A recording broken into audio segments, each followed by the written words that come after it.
Hi ಎಲ್ರಿಗೂ ನಮಸ್ಕಾರ. ನಾನು ನಿಮ್ಮ ಮಾಳಪ್ಪ ಪೂಜಾರಿ. ನಾನು ಇವತ್ತು ಸಂಪೂರ್ಣ ಭಾರತದ ಇತಿಹಾಸ ಮುಂದುವರೆದ ಭಾಗ ತೆಗೆದುಕೊಂಡು ಬಂದಿದ್ದೇನೆ. ಅದ್ರೊಳಗ ಏನಪ್ಪಾ ಅಂತಂದ್ರೆ ಪ್ರಿವಿಯಸ್ ಕ್ಲಾಸ್ನೊಳಗ ಭಾರತದ ಇತಿಹಾಸದ ಮೂಲಾಧಾರವನ್ನು ತೆಗೆದುಕೊಂಡು ಬಂದಿದ್ದೆ. ಅದು ಯಾವ ರೀತಿ ಅದಪ್ಪ ಅಂತ ನೋಡ್ಕೊತ ಹೋಗೋಣ. ಭಾರತದ ಇತಿಹಾಸದ ಮೂಲಾಧಾರಗಳು ಅಂತೇಳಿ. ಇಲ್ಲಿ ಭಾರತ ಇತಿಹಾಸ ಮೂಲಾಧಾರಗಳ ಪ್ರಮುಖವಾಗಿ ಎರಡು ಭಾಗಗಳಾಗಿ ವಿಂಗಡಣೆ ಮಾಡ್ತೀವಿ ಅಂತ ಹೇಳ್ತೀವಿ. ಒಂದು ಪ್ರಾಕ್ತಾನನ ಅಥವಾ ಪುರಾತತ್ವ ಮೂಲಾಧಾರ, ಇನ್ನೊಂದು ಸಾಹಿತ್ಯ ಆಧಾರಗಳು ಅಂತೇಳಿ. ನಾವು ಮೊದಲಿಗೆ ನೋಡ್ತಾ ಹೋಗೋಣ ಪ್ರಾಕ್ತಾನನ ಅಥವಾ ಪುರಾತತ್ವ ಮೂಲಾಧಾರ ಅಂತೇಳಿ. ಇಲ್ಲಿ ಪ್ರಾಕ್ತಾನನ ಮೂಲಾಧಾರ ಅಂದ್ರೆ ಏನು ಅಂತ ಗೊತ್ತಿರ್ಬೇಕು. ನೋಡಿ, ಪ್ರಾಕ್ತಾನನ ಮೂಲಾಧಾರ ಅಂದ್ರೆ ಏನಪ್ಪ? ಹಿಂದಿನ ಮಾನವರು ನಿರ್ಮಿಸಿದ ಮತ್ತು ಬಳಸಿದ ಭೌತಿಕ ವಸ್ತುಗಳ ಅವಶೇಷಗಳೇ ಪುರಾತತ್ವದ ಆಧಾರವಾಗಿದೆ. ಅಂದ್ರೆ ಹಿಂದಿನ ಮಾನವರು ಬಳಸಿದಂತಹ ಮೂಲ ವಸ್ತುಗಳನ್ನ ಅಥವಾ ಭೌತಿಕ ವಸ್ತುಗಳನ್ನ, ಅದೇನಪ್ಪ, ವಸ್ತುಗಳ ಅವಶೇಷಗಳ ಪುರಾತತ್ವ ಅಂತ ಕರಿತೀವಿ. ಇಲ್ಲಿ ನೋಡಿ, ಭಾರತೀಯ ಪುರಾತತ್ವ ಪಿತಾಮಹ ಅಂತ ಯಾರಿಗೆ ಕರಿತೀವಿ ಅಂತಂದ್ರ ಅಲೆಕ್ಸಾಂಡರ್ ಕನ್ನಿಂಗ್ಹ್ಯಾಮ್ ಅಂತ. ಈತ ಏನಪ್ಪಾ ಅಂದ್ರೆ 1862ರಲ್ಲಿ ಪ್ರಾಚ್ಯ ವಸ್ತು ಸಂಗ್ರಹ ಅಡಿಯೊಳಗ ಏನಪ್ಪಾ ಅಂತಂದ್ರೆ ಭಾರತದ ಪುರಾತತ್ವ ವಸ್ತುಗಳ ಸಂಶೋಧನೆಯನ್ನ ಸ್ಥಾಪನೆ ಮಾಡ್ತಾರೆ. ವಸ್ತುಗಳ ಸಂಶೋಧನಾ ಸಂಸ್ಥೆಯನ್ನು ಸ್ಥಾಪನೆ ಮಾಡ್ತಾರೆ. ಯಾರು? Alexander Cunningham. ಇವರು ಪ್ರಾಚ್ಯ ವಸ್ತುಗಳ ಸಂಶೋಧನಾ ಸಂಸ್ಥೆಯನ್ನು ಸ್ಥಾಪನೆ ಮಾಡ್ತಾರೆ. ಹಾಗಾಗಿ ಆ ವಸ್ತುವನ್ನು ಸಂಶೋಧನೆ ಮಾಡಿ ಏನಪ್ಪಾ ಅಂತಂದ್ರೆ ಭಾರತ ಇತಿಹಾಸವನ್ನು ಹೊರ ಪ್ರಪಂಚಕ್ಕೆ ಪರಿಚಯವನ್ನು ಮಾಡ್ತೀನಿ. ಅದಕ್ಕಾಗಿ ಈತನನ್ನ ಭಾರತದ ಪುರಾತತ್ವ ಪಿತಾಮಹ ಅಂತಾನು ಕೂಡ ಕರೀತಾರೆ. ಇವರು 1783ರಲ್ಲಿ ಸ್ಥಾಪಿತವಾದಂತಹ ರಾಯಲ್ ಏಷ್ಯಾಟಿಕ್ ಸಂಸ್ಥೆ ಅಡಿಯೊಳಗ ಏನಪ್ಪ ಕಾರ್ಯನಿರ್ವಹಿಸ್ತಾರ. ಈ ರಾಯಲ್ ಏಷ್ಯಾಟಿಕ್ ಸಂಸ್ಥೆ ಏನಿದೆಲ್ಲ ಪುರಾತತ್ವ ವಸ್ತುಗಳನ್ನ ಪತ್ತೆ ಹಚ್ಚುವುದಕ್ಕಾಗಿ. ಹಾಗಾಗಿ ಈತ ಏನ ಮಾಡ್ತಾನೆ, ಈ ಭಾರತದ ಮೊದಲ ವೈಸರಾಯ್ ಆದಂತಹ ಈ ಬ್ರಿಟಿಷ್ ವೈಸರಾಯ್ ಯಾರಪ್ಪ ಅಂತ ಲಾರ್ಡ್ ಕ್ಯಾನಿಂಗರ್ ಅವರ ಸಹಾಯವನ್ನ ಪಡೆದುಕೊಳ್ತಾರೆ. ಯಾರು? ಅಲೆಕ್ಸಾಂಡರ್ ಕನ್ನಿಂಗ್ಹ್ಯಾಮ್ ಸಹಾಯವನ್ನ ಪಡೆದುಕೊಂಡು ಸಂಶೋಧನಾ ಸಂಸ್ಥೆಯನ್ನು ಸ್ಥಾಪನೆ ಮಾಡಿ ಏನಪ್ಪಾ ಅಂತ ಭಾರತದಲ್ಲಿರುವಂತಹ ಇತಿಹಾಸವನ್ನು, ಭೂಗರ್ಭದಲ್ಲಿ ಅಡಿಯಕ್ಕಂತಹ ಇತಿಹಾಸವನ್ನು ಹೊರ ಪ್ರಪಂಚಕ್ಕೆ ತೆಗೆದು ಪರಿಚಯವನ್ನ ಮಾಡ್ತಾರೆ. ಅದಕ್ಕಾಗಿ ಭಾರತದ ಈ ಪುರಾತತ್ವ ಶಾಸ್ತ್ರದ ಪಿತಾಮಹ ಅಂತ ಕರಿತೀವಿ. ಇನ್ನು ಪುರಾತತ್ವದ ಮಹತ್ವ ಏನು ಅಂತ ಗೊತ್ತಿರ್ಬೇಕು. ಆ ಪುರಾತತ್ವದ ಮಹತ್ವ ಏನು ಅಂತಂದ್ರೆ ಲಿಖಿತ ಮೂಲಾಧಾರಗಳಿಲ್ಲದ, ನೋಡಿ, ಲಿಖಿತ ಮೂಲಾಧಾರಗಳಿಲ್ಲದ ಕಾಲದ ಇತಿಹಾಸವನ್ನ ನಾವು ಅಧ್ಯಯನ ಮಾಡುವುದಾಗಿದೆ. ಅಥವಾ ಲಿಖಿತವಿದ್ದು ಓದಲು ಬರದ ಕಾಲದಲ್ಲಿ ನಾವು ಪ್ರಾಕ್ತಾನ ವಸ್ತುಗಳ ಮೇಲೆ ಏನಪ್ಪಾ ಅಂತಂದ್ರೆ ಕಾರ್ಯರೂಪಕ್ಕೆ ತರೋದು ಪ್ರಾಕ್ತಾನದ ಮಹತ್ವ ಅಂತ ಕರಿತೀವಿ. ಇನ್ನು ನೆಕ್ಸ್ಟ್ ಏನಪ್ಪಾ ಅಂತಂದ್ರೆ ಪ್ರಾಕ್ತಾನ ಮೂಲಾಧಾರಗಳ ವಿಧಗಳು ಯಾವ್ಯಾವು ಅಂತ ನೋಡ್ತಾ ಹೋಗೋಣ. ಪ್ರಾಕ್ತಾನ ಮೂಲಾಧಾರದ ವಿಧಗಳು: ಒಂದು, ಉತ್ಖನನ, ಶಾಸನಗಳು, ನಾಣ್ಯಗಳು ಮತ್ತು ಸ್ಮಾರಕಗಳು. ಉತ್ಖನನ, ಶಾಸನಗಳು, ನಾಣ್ಯಗಳು ಮತ್ತು ಸ್ಮಾರಕಗಳು. ಅದೇ ಒಂದೊಂದಾಗಿ ನೋಡ್ತಾ ಹೋಗೋಣ. ಉತ್ಖನನ ಅಂತಂದ್ರೆ ಭೂ ಉತ್ಖನನ ಅಂತ ಕರಿತೀವಿ. ಭೂ ಉತ್ಖನನ. ಹಾಗಾದ್ರೆ ಭೂ ಉತ್ಖನನ ಅಂದ್ರೆ ಏನು ಅಂತಂದ್ರೆ ವೈಜ್ಞಾನಿಕವಾಗಿ ಭೂಮಿಯನ್ನ ಅಗೆದು ಭೂಗರ್ಭದಲ್ಲಿ ಅಡಗಿ ಹೋದ ಐತಿಹಾಸಿಕ ಅವಶೇಷಗಳನ್ನ ಪತ್ತೆ ಹಚ್ಚಿ ಇತಿಹಾಸದ ಮೇಲೆ ಬೆಳಕು ಚೆಲ್ಲುವುದೇ ಯಾವ್ದಪ್ಪ? ಭೂ ಉತ್ಖನನ ಅಂತ ಕರಿತೀವಿ. ಅಂದ್ರೆ ಅನಾದಿ ಕಾಲದಲ್ಲಿ ಭೂಗರ್ಭದಲ್ಲಿ ದೊರೆತಂತಹ ವಸ್ತುಗಳನ್ನ ಪತ್ತೆ ಹಚ್ಚಿ ಐತಿಹಾಸಿಕ ಅಥವಾ ಇತಿಹಾಸದ ಮೇಲೆ ಬೆಳಕು ಚೆಲ್ಲುವುದಕ್ಕೆ ಭೂ ಉತ್ಖನನ ಅಂತ ಕರಿತೀವಿ. ಭೂಗರ್ಭದಲ್ಲಿ ಅಡಗಿರುವಂತ ಭಾರತ ಇತಿಹಾಸವನ್ನ. ಹಾಗಾದ್ರೆ ಅದೇ ರೀತಿ ಭೂಗರ್ಭದಲ್ಲಿ ದೊರೆತ ಅವಶೇಷಗಳನ್ನ ನೋಡಿ, ಭೂಗರ್ಭದಲ್ಲಿ ದೊರೆತಂತ ಅವಶೇಷಗಳನ್ನ ಯಾವ ಕಾಲದ್ದು, ಯಾರ ಕಾಲದ ಇತಿಹಾಸದ್ದು ಅನ್ನೋದನ್ನ ಪತ್ತೆ ಹಚ್ಚಲು ಕಾರ್ಬನ್ 14 ಮತ್ತು ಪೊಟ್ಯಾಸಿಯಂ ಅನ್ನು ಬಳಸ್ತೀವಿ. ಇಲ್ಲಿದೆ ನೋಡಿ, ಕಾರ್ಬನ್ ಪ್ರೋಟೀನ್ ಮತ್ತು ಪೊಟ್ಯಾಸಿಯಂ ಅನ್ನು ಪರೀಕ್ಷೆಗೆ ಬಳಸಿ ಮಾಡ್ತೀವಿ. ಹಾಗಾದ್ರೆ ಈ ಭೂ ಉತ್ಖನನಗಳು ಯಾವ್ದಕ್ಕೆ ಸಹಾಯ ಆಗದಪ್ಪ? ಇತ್ತೀಚೆಗೆ 19 ಮತ್ತು 20ನೇ ಶತಮಾನದ ಆದಿ ಭಾಗದೊಳಗೆ ತಾನೇ ಸಹಾಯವಾಗಿದೆ ಭೂ ಉತ್ಖನನಗಳ. ಎಕ್ಸಾಂಪಲ್ ಏನಪ್ಪಾ ಅಂತಂದ್ರೆ 1921ರಲ್ಲಿ ಹರಪ್ಪ ಸಂಸ್ಕೃತಿ, ಹರಪ್ಪ ನಗರವನ್ನ ದಯಾರಾಮ್ ಸಹಾನಿ ಅವರು ಪತ್ತೆ ಹಚ್ತಾರೆ.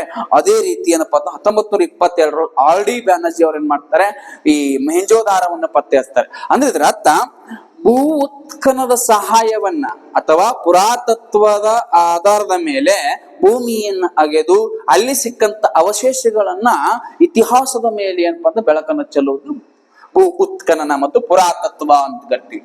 ಇನ್ನು ನೆಕ್ಸ್ಟ್ ಶಾಸನಗಳು. ನಮ್ಗೆಲ್ಲರಿಗೂ ಗೊತ್ತಿದ್ದ ವಿಷಯನೇ ಶಾಸನಗಳು ಅಂತಂದ್ರೆ ಎಲ್ಲೆಲ್ಲಪ್ಪ ಅಂತಂದ್ರೆ ಮ್ಯಾಕ್ಸಿಮಮ್ ಒಂದು ಕಲ್ಲು ಬಂಡೆಗಳ ಮೇಲೆ, ದೇವಾಲಯದ ಗೋಡೆಗಳ ಮೇಲೆ, ಹೀಗೆ ಹಲವು ರೀತಿಯ ಮತ್ತು ನಮ್ಮ ಭಾರತೀಯ ದೇಶೀಯ ಭಾಷೆಗಳ ಅಡಿಯೊಳಗೆ ಏನಪ್ಪ ಶಾಸನಗಳನ್ನು ನಿರ್ಮಾಣ ಮಾಡ್ತಾರೆ. ಇಲ್ಲಿ ಶಾಸನಗಳ ಕುರಿತು ಅಧ್ಯಯನ ಮಾಡುವ ಶಾಸ್ತ್ರಕ್ಕೆ ಎಪಿಗ್ರಾಫಿ ಎಂದು ಕರೆಯುತ್ತೇವೆ. ಶಾಸನಗಳನ್ನು ಕುರಿತು ಅಧ್ಯಯನ ಮಾಡುವ ಶಾಸ್ತ್ರಕ್ಕೆ ಎಪಿಗ್ರಫಿ ಅಂತ ಕರೀತಾರೆ. ಪ್ರಸ್ತುತ ಭಾರತ ದೇಶದೊಳಗೆ ಒಟ್ಟು 85,000ಕ್ಕೂ ಹೆಚ್ಚು ಶಾಸನಗಳು ದೊರೆತಿವೆ. ಹೌದಾ? ಹಾಗೆ ಶಾಸನಗಳ ಅಂತಂದ್ರೆ ಎಲ್ಲೆಲ್ಲಿ ಕಂಡು ಬರ್ತಾವ? ನಾನು ಮೊದಲು ಹೇಳಿನಿ, ಕಲ್ಲು ಬಂಡೆಗಳ ಮೇಲೆ, ದೇವಾಲಯದ ಗೋಡೆಗಳ ಮೇಲೆ, ಗುಹೆಗಳಲ್ಲಿ, ಕಬ್ಬಿಣ ಮತ್ತು ತಾಮ್ರದ ಲೋಹದ ಮೇಲೆ ಕೆತ್ತಲಾಗಿರುವುದಕ್ಕೆ ಶಾಸನಗಳಂತ ಕರಿತೀವಿ. ಅದೇ ಶಾಸನಗಳನ್ನ ಹಲವು ಭಾಷೆಗಳಲ್ಲಿ ಏನ್ ಮಾಡ್ತಾರ, ಕೆತ್ತನೆ ಮಾಡ್ತಾರೆ. ಎಕ್ಸಾಂಪಲ್ ಹೆಂಗಪ್ಪ ಅಂತ, ನಮ್ಮ ಭಾರತೀಯ ಭಾಷೆ ಪಾಳಿ, ಪ್ರಾಕೃತ, ಸಂಸ್ಕೃತ, ಕನ್ನಡ, ತೆಲುಗು, ತಮಿಳು, ಹೀಗೆ ಇತ್ಯಾದಿ ಭಾಷೆಗಳಲ್ಲಿ ಏನ್ ಮಾಡ್ತಾರಪ್ಪ ಅಂತಂದ್ರೆ ಶಾಸನವನ್ನ ಕೆತ್ತಲಾಗ್ತದೆ. ಆ ಶಾಸನವನ್ನು ಕೂಡ ಏನಪ್ಪಾ ಅಂತಂದ್ರೆ ನಮ್ಮ ಪುರಾತತ್ವ ಮತ್ತು ಪ್ರಾಕ್ತಾನದ ಮೇಲೆ ಏನಪ್ಪಾ ಅಂತಂದ್ರೆ ಒಂದು ಮೂಲಾಧಾರವಾಗಿದೆ ಅಂತ ಹೇಳ್ತೀವಿ. ನೆಕ್ಸ್ಟ್ ಏನಪ್ಪಾ ಅಂತಂದ್ರೆ ನಾಣ್ಯಗಳು. ನೋಡಿ, ನಾಣ್ಯಗಳು ಶಾಸನದಂತೆ ಅತಿ ಹೆಚ್ಚು ಐತಿಹಾಸಿಕ ಮೌಲ್ಯವನ್ನ ಹೊಂದಿದ್ದು ಅಷ್ಟೇ ಅಲ್ಲ, ನಾಣ್ಯಗಳನ್ನ ಕುರಿತು ಅಧ್ಯಯನ ಮಾಡುವ ಶಾಸ್ತ್ರಕ್ಕೆ ನುಮಿಸ್ಮ್ಯಾಟಿಕ್ಸ್ ಅಂತ ಕರೀತಾರೆ. ನುಮಿಸ್ಮ್ಯಾಟಿಕ್ಸ್ ಅಂತೇಳಿ. ಹೌದಾ? ಹಾಗಾದ್ರೆ ಇಲ್ಲಿ ನೆನಪಿಟ್ಕೊಡ್ರಿ, ನಾಣ್ಯಗಳನ್ನ ರಾಜ ಮಹಾರಾಜರುಗಳು ಏನು ಮಾಡ್ತಿದ್ರು ಅಂತಂದ್ರೆ ಚಿನ್ನ, ಬೆಳ್ಳಿ, ತಾಮ್ರ ಮತ್ತು ಸೀಸ ಮುಂತಾದ ಲೋಹಗಳಲ್ಲಿ ಟಂಕಿಸುತ್ತಿದ್ರು.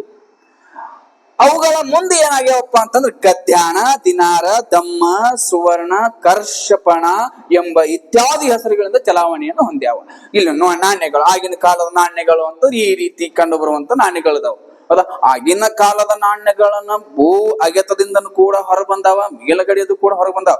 ಅವುಗಳು ಭಾರತದ ಇತಿಹಾಸದ ಪ್ರಾಚ್ಯ ವಸ್ತುಗಳ ಇತಿಹಾಸದ ಮೇಲೆ ಬೆಳಕು ಚೆಲ್ತಾವ. ಓಕೆನಾ? ನೆಕ್ಸ್ಟ್ ಏನಪ್ಪಾ ಅಂತಂದ್ರೆ ಸ್ಮಾರಕಗಳು. ಪ್ರಾಕ್ತಾನನ ಮೂಲಾಧಾರದಲ್ಲಿ ಮೂರನೇದು ಯಾವ್ದಪ್ಪ ಅಂತ ಸ್ಮಾರಕಗಳು ಅಂತ ಬರ್ತದ. ಆ ಸ್ಮಾರಕಗಳು ಇತಿಹಾಸ ರಚನೆಗೆ ಪ್ರತ್ಯಕ್ಷದರ್ಶಿ ಏನಪ್ಪಾ ಆಧಾರಗಳಿಗಾವ. ಇತಿಹಾಸದ ಪ್ರತ್ಯಕ್ಷದರ್ಶಿ ಆಧಾರಗಳು ಯಾವುವು? ಸ್ಮಾರಕಗಳು. ನಾವು ನೀವುಗಳಲ್ಲಿ ನೋಡ್ತಾ ಇರ್ತೀವಿ, ಪ್ರತಿನಿತ್ಯ ಎದ್ದ ತಕ್ಷಣ ದೇವಾಲಯಗಳಿಗೆ ಹೋಗ್ತೀವಿ. ಹೌದಾ? ಅಲ್ಲಿ ದೇವಾಲಯಗಳಲ್ಲಿ ಏನಪ್ಪಾ ಅಂತಂದ್ರ ಆ ದೇವಾಲಯಗಳು, ಅರಮನೆಗಳು, ಸ್ತೂಪಗಳು, ಬಸದಿಗಳು, ಕೋಟೆಗಳು, ಮಣ್ಣಿನ ವಿಗ್ರಹಗಳು, ಇವೆಲ್ಲ ಏನಪ್ಪಾ ಅಂತ ಸ್ಮಾರಕಗಳಿಗೆ ಉದಾಹರಣೆ ಅಂತ ಕರಿತೀವಿ. ಹಾಗೆ ಇವುಗಳು ಅಂದಿನ ಜನರ ಏನ್ ಸೂಚಿಸ್ತಾವಪ್ಪ? ಅಂದಿನ ಜನರ ವೇಷಭೂಷಣ ಮತ್ತು ಉಡುಗೆ ತೊಡುಗೆ, ಆಮೇಲೆ ಧಾರ್ಮಿಕ ಜೀವನ, ಸಂಗೀತ, ನೃತ್ಯ, ಚಿತ್ರಕಲೆ ಇತ್ಯಾದಿ ಬಗ್ಗೆ ಏನ್ ಮಾಡ್ತದ ಮಾಹಿತಿಯನ್ನ ಹೇಳ್ತದ. ಯಾವುದು? ಸ್ಮಾರಕಗಳು. ಓಕೆನಾ? ನೆಕ್ಸ್ಟ್ ಏನಪ್ಪಾ ಅಂತಂದ್ರೆ ಇಲ್ಲಿ ನೋಡಿ, ಸ್ಮಾರಕ ಇದು ಯಾವುದು? ದೇವಾಲಯ ಅಂತ ಕರಿತೀವಿ. ಇದು ಏನಪ್ಪಾ ಅಂತ ಸ್ಮಾರಕ, ಸಂಚಯ, ಸ್ತೂಪ. ಹೀಗೆ ದೇವಾಲಯಗಳಾಗ್ಲಿ ಅಥವಾ ಸ್ಮಾರಕಗಳಾಗ್ಲಿ ಅಲ್ಲಿರುವಂತಹ ಚಿತ್ರಕಲೆಗಳನ್ನು ನೋಡಿ ಆಗಿನ ಕಾಲದಲ್ಲಿರುವಂತಹ ಮಾನವರ ಅಥವಾ ಅವರ ಜೀವನ ಶೈಲಿ ಮತ್ತು ಉಡುಗೆ ತೊಡುಗೆಗಳ ಬಗ್ಗೆ ಹೇಳ್ತದ. ಹೌದಾ? ಯಾವುದು? ಸ್ಮಾರಕಗಳು. ನೆಕ್ಸ್ಟ್ ಏನಪ್ಪಾ ಅಂತಂದ್ರೆ ಇಲ್ಲಿ ನೆನ್ಪಿಟ್ಕೊಡ್ರಿ, ಇದು ಈ ಭಾರತದ ಮೂಲಾಧಾರ ಅಂತ ಬಂದಾಗ ಒಂದು ಪ್ರಾಕ್ತಾನ ಅಂತ ಕರಿತೀವಿ, ಇನ್ನೊಂದು ಸಾಹಿತ್ಯ ಮೂಲಾಧಾರ ಅಂತ ಕರಿತೀವಿ. ಸಾಹಿತ್ಯ ಮೂಲಾಧಾರದೊಳಗೆ ಮತ್ತೆರಡು ಭಾಗ, ಒಂದು ದೇಶೀಯ ಸಾಹಿತ್ಯ, ಇನ್ನೊಂದು ವಿದೇಶಿ ಸಾಹಿತ್ಯ ಅಂತೇಳಿ. ದೇಶೀಯ ಸಾಹಿತ್ಯದೊಳಗ ಮತ್ತೆ 4 ಭಾಗಗಳಾಗಿ ವಿಂಗಡಣೆ ಮಾಡ್ತಾರೆ. ಹಾಗಾದ್ರೆ ದೇಶೀಯ ಸಾಹಿತ್ಯಗಳು ಪಾಳಿ, ಪ್ರಾಕೃತ, ಸಂಸ್ಕೃತ, ತೆಲುಗು, ಕನ್ನಡ, ತಮಿಳು, ಹೀಗೆ ಹಲವಾರು ಭಾರತೀಯ ಭಾಷೆಗಳಲ್ಲಿ ರಚನೆಗೊಳ್ತಾವ. ಅಂದ್ರೆ ಲಿಖಿತ ಆಧಾರಗಳು ಅಂತ ಕೂಡ ಕರಿತೀವಿ. ಇದ್ರೊಳಗ ಮತ್ತೆ 4 ಭಾಗಗಳಾಗಿ ಮಾಡ್ತೀವಿ. ಒಂದು ಧಾರ್ಮಿಕ ಸಾಹಿತ್ಯ, ಇನ್ನೊಂದು ಐತಿಹಾಸಿಕ ಸಾಹಿತ್ಯ, ಇನ್ನೊಂದು ಸಂಗಮ ಸಾಹಿತ್ಯ, ಹೀಗೆ ಮತ್ತೊಂದು ವೈಜ್ಞಾನಿಕ ಸಾಹಿತ್ಯ ಅಂತೇಳಿ. ಒಂದು ಧಾರ್ಮಿಕ ಸಾಹಿತ್ಯ, ಐತಿಹಾಸಿಕ ಸಾಹಿತ್ಯ, ಸಂಗಮ ಸಾಹಿತ್ಯ ಮತ್ತು ವೈಜ್ಞಾನಿಕ ಸಾಹಿತ್ಯ ಅಂತೇಳಿ ಒಂದೊಂದಾಗಿ ನೋಡ್ತಾ ಹೋಗೋಣ. ಮೊದಲಿಗೆ ಧಾರ್ಮಿಕ ಸಾಹಿತ್ಯ. ಪ್ರಾಚೀನ ಭಾರತೀಯರು ಧರ್ಮನಿಷ್ಠರು ಹಾಗೂ ಅವರು ರಚಿಸಿದ ಸಾಹಿತ್ಯ ಹೆಚ್ಚಾಗಿ ಧಾರ್ಮಿಕ ಕೃತಿಗಳಾಗಿದ್ದವು. ಇದರಲ್ಲಿ ಮತ್ತೆ 3 ಭಾಗ ಮಾಡ್ತೀವಿ. ಒಂದು ವೈದಿಕ ಸಾಹಿತ್ಯ, ಇದು ಯಾಕಪ್ಪ ಅಂತ ಸಂಸ್ಕೃತ ಭಾಷೆಯಲ್ಲಿದ್ದು ಇವು ವೇದಗಳ ಕುರಿತು ಅಧ್ಯಯನ ಅಥವಾ ವೇದಗಳ ಕುರಿತು ಹೇಳುತ್ತದ. ಒಂದು ವೈದಿಕ ಸಾಹಿತ್ಯ ಎದರ ಬಗ್ಗೆ ಹೇಳ್ತದ? ವೇದಗಳ ಬಗ್ಗೆ ಹೇಳ್ತದ. ಯಾವ ಭಾಷೆಯೊಳಗದ ಅಂತ? ಸಂಸ್ಕೃತ ಭಾಷೆಯೊಳಗ. ಇನ್ನೊಂದು ಜೈನ ಸಾಹಿತ್ಯ, ಇದು ಅರ್ಧಮಾಗಧಿ ಲಿಪಿ, ಅರ್ಧಮಾಗಧಿ ಭಾಷೆಯಲ್ಲಿ ಕಂಡು ಬರುತ್ತದೆ. ಇನ್ನೊಂದು ಬೌದ್ಧ ಸಾಹಿತ್ಯ ಅಂತಿದೆ, ಇದು ಪಾಳಿ ಭಾಷೆಯಲ್ಲಿದೆ. ಅಂದ್ರೆ ಇದರ ಅರ್ಥ ದೇಶೀಯ ಸಾಹಿತ್ಯದೊಳಗ ಧಾರ್ಮಿಕ ಸಾಹಿತ್ಯ ಅಂತ ಬರ್ತಾವ. ಅದರೊಳಗೆ ಏನಪ್ಪಾ ಅಂತ ಇವು ಕೆಲವು ಭಾಗಗಳಾಗಿ, ಅದರೊಳಗೆ ವೈದಿಕ ಅಂದ್ರೆ ವೇದಗಳ ಬಗ್ಗೆ ಹೇಳ್ತದ, ಜೈನ ಅರ್ಧಮಾಗಧಿ ಲಿಪಿ ಹೇಳ್ತದೆ, ಆಮೇಲೆ ಬೌದ್ಧ ಏನಪ್ಪಾ ಅಂತ ಬೌದ್ಧ ಧರ್ಮ ಅದ್ರ ಪಾಳಿ ಭಾಷೆಯಲ್ಲಿ ಕಂಡು ಬರ್ತದೆ ಅಂತ ಹೇಳ್ತೀವಿ. ಅದರೊಳಗೆ ಐತಿಹಾಸಿಕ ಸಾಹಿತ್ಯ ಅಂತೇಳಿ ಅಂದ್ರೆ ನಂಬಲು ಅರ್ಹವಾದದನ್ನ ಇದು ಆಸ್ಥಾನದ ಕವಿಗಳಿಂದ ರಚನೆ ಆಗ್ತದೆ. ನಂಬಲು ಅರ್ಹವಾಗಿರ್ತದ. ಯಾಕಂತಂದ್ರ ಯಾರ ಆಸ್ಥಾನದ ಅವ್ರು ಕೆಳಗಡೆ ಬರೆದಿದ್ದನ್ನ ಮಾತ್ರ ಗೊತ್ತಾಗ್ತದೆ ಇವ್ರದೇ ಅಂತ ಹೇಳಿ ಕೇಸಿ. ಹಾಗಾಗಿ ಇದು ಅರ್ಹವಾಗೋದು ಕೂಡ ಅಲ್ಲಿ ರಾಜರ ಆಸ್ಥಾನದ ಕವಿಗಳು ಏನು ಮಾಡ್ತಾರಪ್ಪ ಅಂತಂದ್ರೆ ಇವುಗಳ ರಚನೆ ಮಾಡ್ತಾರೆ. ನೆಕ್ಸ್ಟ್ ಸಂಗಮ ಸಾಹಿತ್ಯ. ಸಂಗಮ ಸಾಹಿತ್ಯ ಅಥವಾ ಸಂಗಮ ಯುಗವು ದಕ್ಷಿಣ ಭಾರತದವನ್ನ ಇತಿಹಾಸವನ್ನ ಹೇಳ್ತದೆ. ಹೆಂಗ್ ಹೇಳ್ತದಪ್ಪ ಅಂತಂದ್ರೆ ಇಲ್ಲಿದೆಲ್ಲ ಏಳಂಗವಡಿಗಲು ರಚಿಸಿದಂತ ಶಿಲಪ್ಪದಿಕಾರಂ ಕೃತಿಯ ಬಗ್ಗೆನೂ ಕೂಡ ಹೇಳ್ತದೆ. ಕೃತಿ ಏನ್ ಹೇಳ್ತದಪ್ಪ ಅಂತಂದ್ರೆ ಅಲ್ಲಿ ಆಗಿನ ಕಾಲದ ಸಾಹಿತ್ಯ ಹೆಂಗಿತ್ತು, ಆಗಿನ ಜನರ ವೇಷಭೂಷ ಮತ್ತು ರಾಜಕೀಯ ಮತ್ತು ಆರ್ಥಿಕ ಸಾಮಾಜಿಕ ಜೀವನ ಹೆಂಗಿತ್ತು ಅಂತ ಕೂಡ ಹೇಳ್ತಾ ಹೋಗ್ತದೆ. ಹಾಗೆ ಈ ಚೆತ್ತನಾರನ್ ರಚಿಸಿದಂತ ಕೃತಿ ಯಾವ್ದಪ್ಪ ಅಂತ ಮಣಿ ಮೆಕಲೈ ಅಂತ ಕೂಡ ಇದೆ. ಆಮೇಲೆ ತಿರುವಳ್ಳರ್ ಅವರು ರಚಿಸಿದಂತ ತಿರುಕುರಳ್, ಹೀಗೆ ಇತ್ಯಾದಿ ಕವಿಗಳು ರಚಿಸಿದಂತಹ ಸಾಹಿತ್ಯವನ್ನ ಆಗಿನ ಕಾಲದ ಸಾಮಾಜಿಕ ಮತ್ತು ರಾಜಕೀಯ ಜೀವನದ ಕುರಿತು ಮಾಹಿತಿಯನ್ನು ನೀಡುತ್ತದೆ ಅಂತ ಹೇಳ್ತೀವಿ. ಹಾಗಾದ್ರೆ ಇಲ್ಲಿ ನೆಕ್ಸ್ಟ್ ನೆನ್ಪಿಟ್ಕೊಡ್ರಿ ನೀವು, ವೈಜ್ಞಾನಿಕ ಸಾಹಿತ್ಯ ಇದೆ. ವೈಜ್ಞಾನಿಕ ಸಾಹಿತ್ಯ ಆಗಿನ ಕಾಲದೊಳಗ ಖಗೋಳ ಶಾಸ್ತ್ರಜ್ಞ ಇದ್ರು, ಓಕೆನಾ? ಅಂದ್ರೆ ಇದು ಸಾಹಿತ್ಯ ಮತ್ತು ವಿಜ್ಞಾನ ಸಾಹಿತ್ಯ ಮತ್ತು ಖಗೋಳದ ಕುರಿತು ಹೇಳುವಂತದಕ್ಕೆ ಏನಪ್ಪಾ ವೈಜ್ಞಾನಿಕ ಸಾಹಿತ್ಯ ಅಂತ ಕರಿತೀವಿ. ಇವು ಏನಪ್ಪಾ ಅಂತಂದ್ರೆ ದೇಶೀಯ ಸಾಹಿತ್ಯದಾಗ ಬರ್ತಾವ. ಇನ್ನ ವಿದೇಶಿ ಸಾಹಿತ್ಯದ ಆಧಾರಗಳು ಹೆಸರು ಸೂಚಿಸುವಂತೆ. ವಿದೇಶಿ ಅಂತಂದ್ರೆ ವಿದೇಶಿಗರು ನಮ್ಮ ದೇಶಕ್ಕೆ ಬಂದು ನಮ್ಮಲ್ಲಿರುವಂತಹ ಸಾಮಾಜಿಕ ಮತ್ತು ಧಾರ್ಮಿಕ ರಾಜಕೀಯ ಕುರಿತು ತಮ್ಮ ಕೃತಿಯೊಳಗೆ ಬರೆಯೋದಕ್ಕೆ ವಿದೇಶಿ ಸಾಹಿತ್ಯ ಅಂತ ಕರಿತೀವಿ. ಅಲ್ಲಿ ನಮ್ಮ ದೇಶದ ಒಂದು ಇತಿಹಾಸವನ್ನ ಹೇಳುವಂಥದ್ದು. ಹಾಗಾದ್ರೆ ಇಲ್ಲಿ ನೋಡಿ, ಒಂದನೇದು ಪಹಯಾನನು ನಿರ್ಮಿಸಿದಂತ ಪೋಕೋಕಿ ಕೃತಿ, ಹಾಗೆ ಹುಯೆನ್ಸಾಂಗನು ನಿರ್ಮಿಸಿದಂತಹ ಸಿಯುಕೆ, ಹಾಗೆ ಮೆಗಸ್ತನಿಸನು ನಿರ್ಮಿಸಿದಂತಹ ಇಂಡಿಕಾ ಕೃತಿ. ಇವೆಲ್ಲಾ ಕೃತಿಗಳು ಏನ್ ಮಾಡ್ತಾವ? ಭಾರತದ ಇತಿಹಾಸವನ್ನ ಕುರಿತು ಉಲ್ಲೇಖ ಇದೆ. ಹಾಗಾಗಿ ಇವುಗಳಿಗೆ ವಿದೇಶಿ ಸಾಹಿತ್ಯ ಅಂತ ಕರಿತಾ ಹೋಗ್ತೀವಿ. ಇನ್ನು ನೆಕ್ಸ್ಟ್ ಏನಪ್ಪಾ ಅಂತಂದ್ರೆ ವಿಕಾಸನ ಅಂತ ಬರ್ತದೆ. ವಿಕಾಸನ ಅಂತಂದ್ರೆ ನೋಡಿ, ವಿಕಾಸನ ಇಲ್ಲಿ ಜೀವ ವಿಕಾಸನ ಮಂಡಿಸಿದವರು ಯಾರು? ಜೀವ ವಿಕಾಸನವನ್ನ ಮಂಡಿಸಿದವರು ಯಾರು ಅಂತ ಕೇಳಿದ್ರೆ ಚಾರ್ಲ್ಸ್ ರೋಬರ್ಟ್ ಡಾರ್ವಿನ್ ಅಂತೇಳಿ. ಯಾರು? ಚಾರ್ಲ್ಸ್ ರೋಬರ್ಟ್ ಡಾರ್ವಿನ್ ಅಂತೇಳಿ. ಓಕೆ, ಈತ ಏನ್ ಮಾಡ್ತಾನೆ?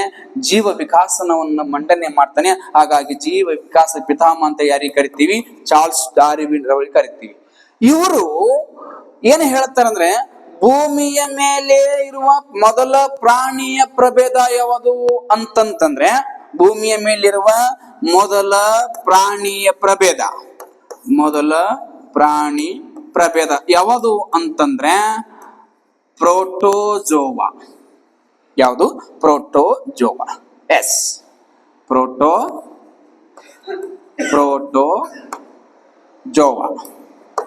ಪ್ರೋಟೋಜೋವಾ ಭೂಮಿಯ ಮೇಲಿರುವ ಮೊಟ್ಟ ಮೊದಲ ಪ್ರಾಣಿಯ ಪ್ರಭೇದ ಯಾವುದು ಅಂತಂದ್ರೆ ಪ್ರೋಟೋಜೋವಾ. ಹಾಗಾದರೆ ಭೂಮಿಯ ಮೇಲಿರುವ ಮಾನವನ ಹೋಲಿಕೆಯಾಗುವಂತ ಪ್ರಾಣಿಗಳು ಯಾವುವು ಅಂತಂದ್ರೆ ಮಾನವನ ಹೋಲಿಕೆಯಾಗುವ ಪ್ರಾಣಿಗಳು ಮಾನವನ ಹೋಲಿಕೆಯಾಗುವಂತಹ ಪ್ರಾಣಿ ಯಾವ ಅಂತ ಕೇಳಿದ್ರೆ ಒಂದು ಗೋರಿಲ್ಲಾ,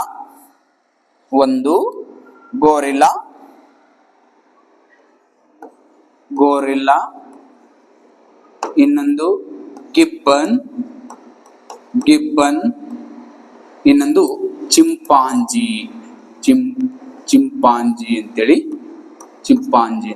ಓಕೆ, ಈ ಮೂರು ಪ್ರಾಣಿಗಳು ಮಾನವನ ಹೋಲಿಕೆಯನ್ನು ಹೋಲುವ ಮೊದಲ ಮಾನವನ ಪ್ರಭೇದ ಪ್ರಾಣಿಗಳಾಗಿವೆ. ಹಾಗಾದ್ರೆ ಇವಕ್ಕೆ ಯಾವ ಪ್ರಭೇದ ಅಂತ ಕರೀತಾರೆ ಅಂತ ಕೇಳಿದ್ರೆ ಇವಕ್ಕ ಹೋಮನಾಯ್ಡ್ ಪ್ರಭೇದ ಅಂತ ಕರೀತಾರೆ. ಹೋಮನಾಯ್ಡ್ ಜೀವಿಗಳು,